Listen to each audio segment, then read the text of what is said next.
Hello guys and welcome to the new episode of Tommy Talks. So, I apologise, I haven't done a video in a little bit, but just gone through a few things.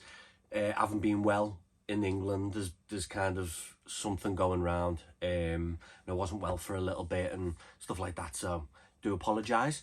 Didn't really want to be doing videos where I was snotting all over the place and that, but we're back. So, what we're doing today is, as you read on the video, we are talking about Lord of the Rings, 1, 2 and 3, all three of them, and then we'll talk about obviously The Hobbit and stuff like that a little bit, and what's coming, because obviously there's some news about what's coming in the future and things like that. So, and obviously the TV show, which I'll kind of go into a little bit as well.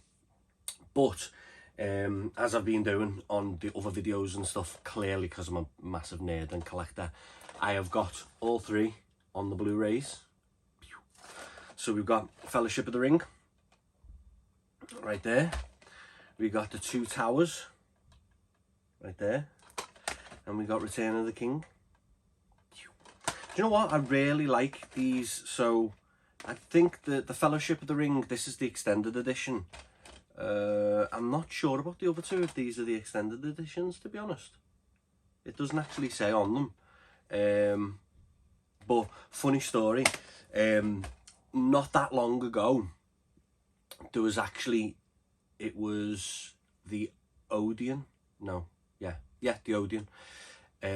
So not far from where I live, the Odeon Lux it's called, and they've got lovely recliners. I know America and stuff's had them forever, but recently, the last few years and stuff, we've kind of started getting like proper recliners and stuff. I remember when I was younger going to the cinema and you'd have to sit in like a cardboard chair and watch a film. You'd literally be in agony getting up at the end. But it's a little bit nicer now. You've got the recliners and stuff. So I like the it's kind of a little bit out the way, this Odeon. And it's just that's the main one that I usually go to. I just prefer that one. It's a little bit nicer. They were actually showing all three of the films, the extended editions, back to back. And I went, biggest nerd, no one would come with me, so I had to go on my own. So I went to watch all of them. It literally, I was there at the cinema for, I think around about 12 hours or just over 12 hours. It was insane. I took butties and everything. I took literally like a packed lunch because I knew I was going to be there for so long. So what they would do, they did obviously the Fellowship of the Ring, and then they'd have a break once it finished. They'd have a break. I'd go outside, get a little bit of fresh air, go to my car, have something to eat, have some snacks and stuff and things like that. And then obviously the Two Towers. And then again, same thing, once the Two Towers finished that, went out, had a butty, stuff like that kind of thing, and then watched the third one. It was, to be honest, as a Lord of the Rings nerd, I absolutely loved it. I'll probably never do it again because it is so hard to do. Like, I mean, it is, you don't think it would be just sat there watching films, but it is so hard to do. But I love these films, absolutely love them. I mean, I've got Narsil tattooed on me, Lord of the Rings tattoos and stuff, love them. I've got the one ring, that's why I'm wearing it today, and I've got something else that I want to show you, but yeah, I really enjoyed it, just seeing it on the big screen and just the room vibrating through all the different scenes. Let's talk about the music. So the music in these films is just, it transcends everything else. I mean, I always say this about obviously certain films that I love. Obviously I've got a kind of certain amount of films, whether you want to say a top 10, top 20. I've never really made the list myself, and specifically said what's here kind of thing. I know in the last video I said about Blade Runner being my favourite film, and it is up there. It really is up there.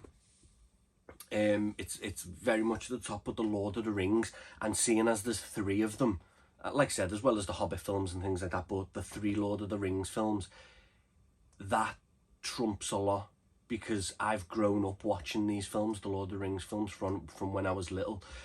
I've read the books. I bought The Hobbit when I went to Hong Kong, I was traveling through Hong Kong, went to Hong Kong and then went from Hong Kong to Cambodia.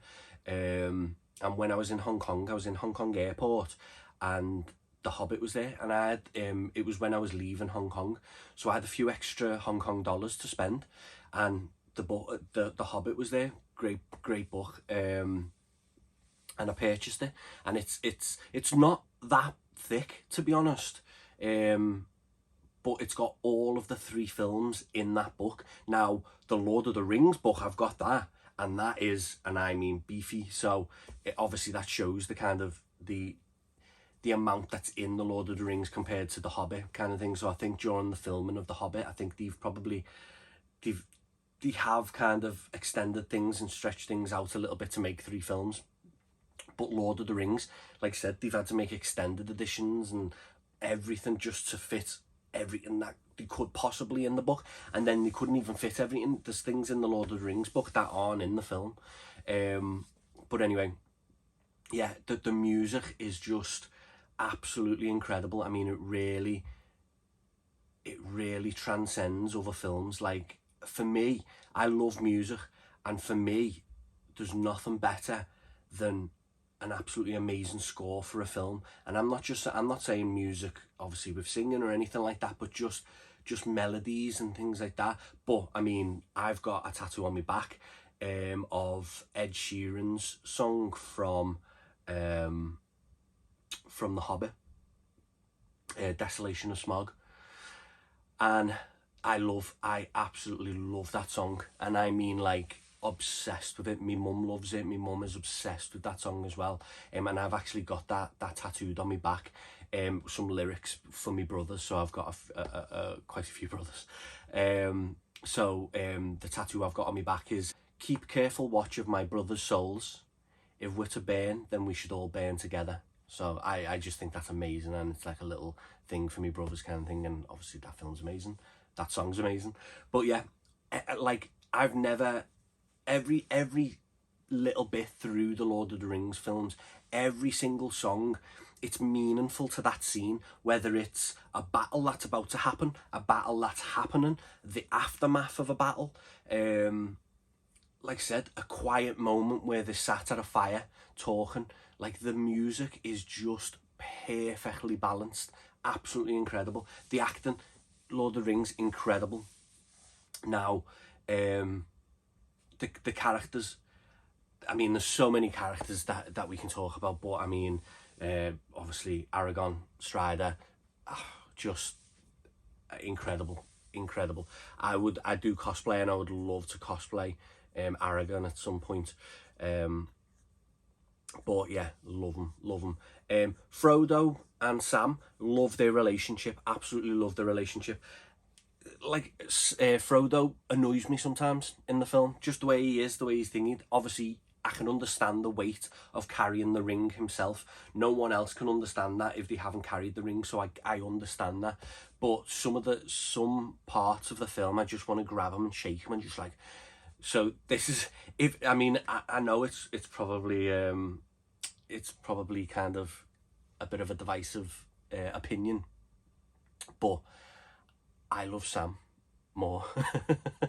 Don't get me wrong, I like Frodo, but Sam is just the GOAT. Sam is just, he never wavers. He's always there. He's always looking after Frodo. He's carrying Frodo. He's feeding Frodo. He's trying to protect Frodo when Gollum's around. Like, he is the ultimate best friend.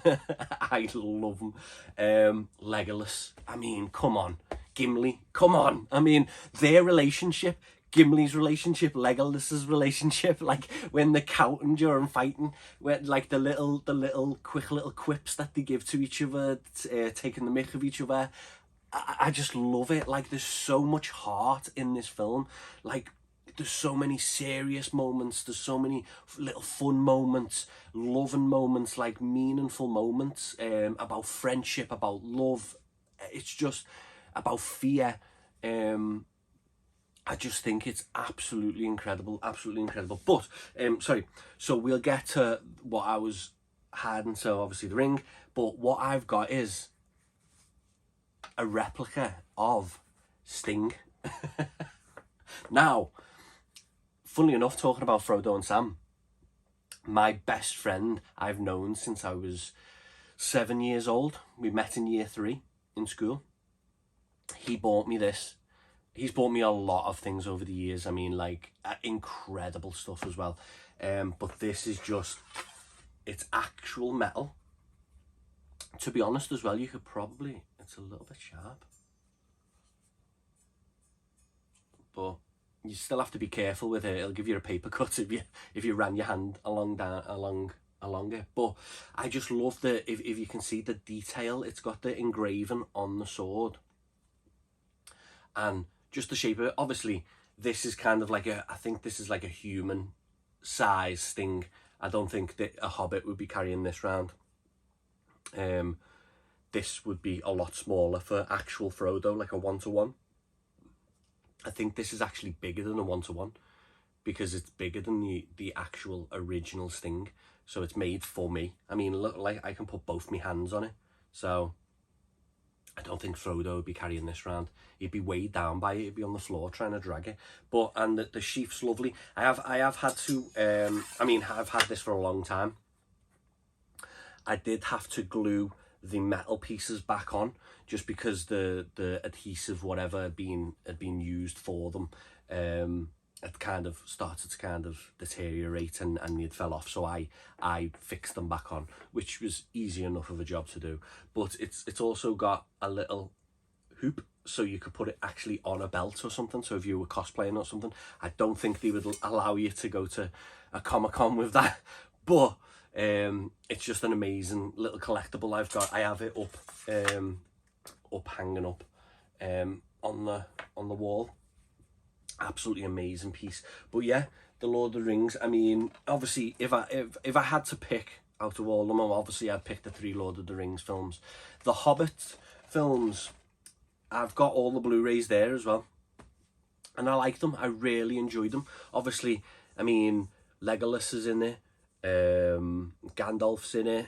I mean, really, and it gives you an idea of obviously the beforehand, what happened before the Lord of the Rings and everything, and the stories that you hear about from Bilbo in the Lord of the Rings and what he did and his adventures and stuff. Seeing how Gollum lost the ring, how Bilbo found the ring, all this kind of stuff. Like, it is, I do love it. I do love them films, and like I said, the music again, amazing. The visuals amazing. I do really like them, but nothing can beat the original 3 films. I mean, you just can't. You can't. Now, obviously, I've heard we've heard rumours, and obviously they've announced it. I think pretty much because I'm sure Ian McKellen, Gandalf, at a Comic-Con or something. They were at a Comic-Con. And I think they announced that they're going to be doing another film, or three films, however many films they end up doing, as the characters. And I just think that's scary as a Lord of the Rings fan. Scary but exciting. Like, it's exciting to think that they're going to get back into them roles after so long of not doing it. I mean, the Lord of the Rings films were filmed quite a while ago now. It's getting up there now. So it's worrying, but it's exciting. So we'll see what happens with that. We'll see if it actually works. But as well, the show. So there's 2 seasons of the show. I've watched season 1. I haven't watched season 2, and I think that kind of shows a little bit. Now, don't get me wrong, the first season wasn't a bad. It's not a bad show. I mean, me personally, I my opinion, it's not a bad show. It just wasn't incredible. It wasn't. It was just like a watch. It was just, and I think because I'm so biased with the films, it's hard to watch something in the Lord of the Rings universe, in Middle Earth, that's just kind of, yeah, like it's hard for me. But I enjoyed it to a certain point, but Obviously, I've not watched season 2, which just says everything. I'm sure I'll get around to it and watch season 2, but that says a lot about the show. In my opinion, anyway. I'm sure people absolutely love it and have watched season 1 and 2 over and over and over again. But for me, it's just there's so much stuff out there to watch and games to play and things to do, and I think something has to really grab my attention now to keep me watching. But yeah, that's it. I just wanted to do another little video, just showing some of my favourite films, and I'll probably do another video of another film or group of films depending on what I pick. Like I said, I'm very up in the air with it. I kind of just pick as I go.